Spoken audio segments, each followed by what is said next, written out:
era new normal after COVID.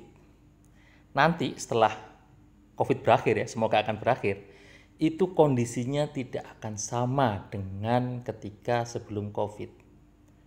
Ada kebiasaan-kebiasaan yang baru, yang itu kita anggap normal setelah COVID. Apa saja? Kita bahas ya. Oke. Jadi yang pertama adalah online lifestyle.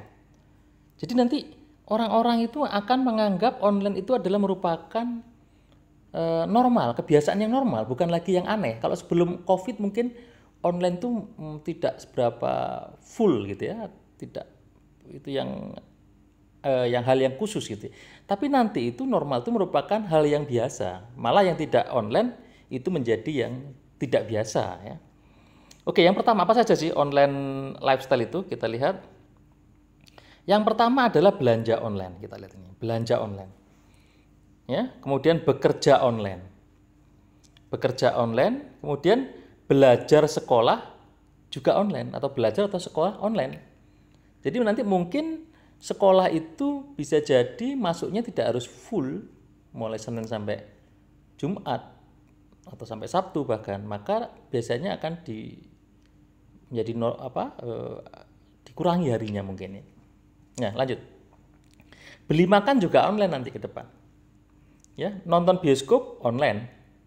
Jadi normal gitu ya, kalau nonton bioskop online tuh normal gitu ya, enggak kalau sekarang sebelum Covid mungkin aneh kalau nonton bioskop itu di rumah. Masa film nonton di rumah nggak ada popcornnya, nggak ada Coca-Colanya gitu kan. Nah, maka nanti setelah Covid bisa jadi nonton bioskop itu yang normal tuh ada yang online. Maka yang nggak online maka itu bisa dikatakan nggak normal gitu. Lanjut, nonton konser musik online. Nah, ini yang kemudian nonton pertandingan olahraga juga online ya. Misalnya pertandingan sepak bola gitu. Yang dulu sebelum Covid itu harus ke stadion, kalau sekarang bisa jadi yang online yang normal, yang nonton di stadion yang nggak normal gitu ya. Nah, kalau bermain game online juga sekarang juga memang sebelum Covid juga ada, tapi mungkin ke depan mungkin lebih lagi. Jadi main game itu tidak harus deket-deketan ketemu deket gitu, enggak, bisa online ya, bekerja sama tim di game itu juga bisa online. Kemudian olahraga, nah ini keren, olahraga ke online bagian maksudnya begini, kalau sebelumnya itu kita kumpul-kumpul bareng ya di suatu game gitu atau suatu tempat berkumpulnya olahraga, nanti ke depan itu masing-masing di depan TV masing-masing dan melakukan yoga atau melakukan olahraga di masing-masing di rumah masing-masing gitu ya, dengan ada instruktur yang online juga gitu. Kemudian berobat ke dokter online. Nah, ini sudah diterapkan juga ini setelah Covid ini, dokternya nelpon ke rumah, nanya kondisinya, kemudian dikasih obat. Ya seperti itu. Jadi dokternya juga online. Mungkin memang beberapa aplikasi sudah ada seperti Halodocs dan aplikasi yang lain. Cuman kalau sebelum Covid ini kan dianggap nggak seberapa normal gitu ya, bukan hal yang biasa, aneh gitu ya, dokter kok online. Bisa jadi ke depan nanti setelah Covid itu malah dokter itu yang kalau online itu yang normal, yang datang yang nggak normal, bisa jadi. Ini hanya prediksi saja ya. Nah, berikutnya adalah tentang jam kerja.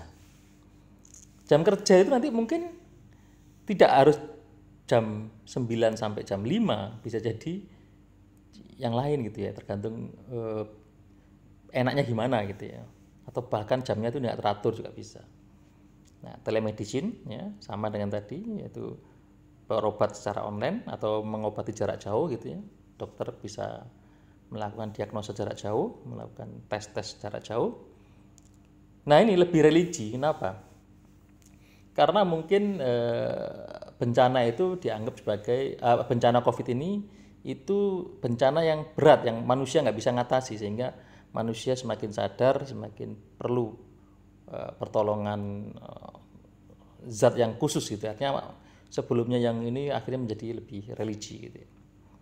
Kemudian tentang empati dan solidaritas meningkat. Jadi saling tolong menolongnya meningkat karena sama-sama hidup, karena musuhnya satu gitu ya.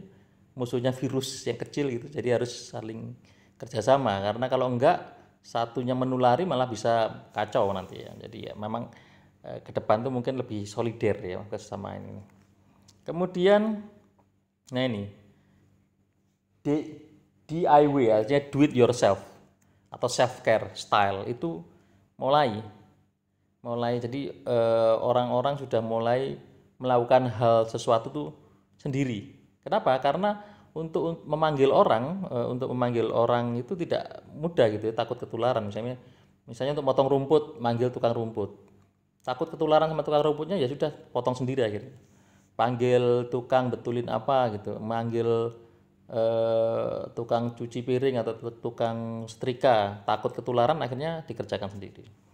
Karena itu. Nah, kemudian apa itu perbaiki sendiri, masak sendiri. Nah, ini masak sendiri sih tren juga nanti akan.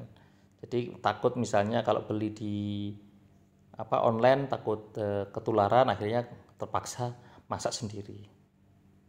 Nah, jaga kesehatan sendiri juga, aware terhadap kesehatan. Takutnya soalnya apa? Dia nggak bisa minta tolong orang, takut minta tolong orang malah ketularan gitu ya. Jadi itu di era new normal kemungkinannya. Terima kasih sudah melihat. Assalamualaikum warahmatullahi wabarakatuh.